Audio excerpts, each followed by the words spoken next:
Hi guys, in this video we're going to look how you can create a simple workflow just for filters.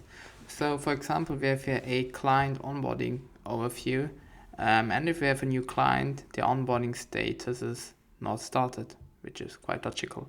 But if this is why we created the filter is not started and in progress, because this is where we onboard them.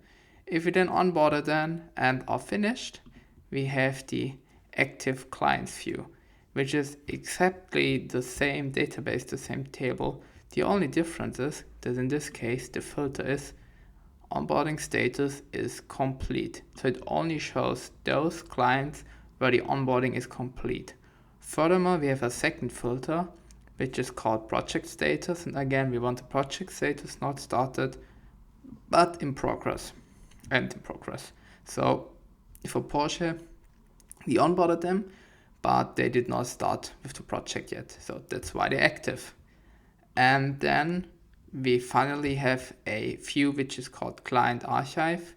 And it's the same database as the two before. It's one database, but this time again the onboarding status is completed and the project status is completed as well. This is why they stored here and based here. As you can see, it's one database, and the only difference is it's different types of filters. So whatever you want to create, like an onboarding flow whatsoever, you don't need different databases. You can just always change, for example, the status from not started to in progress to done and create fitting filters.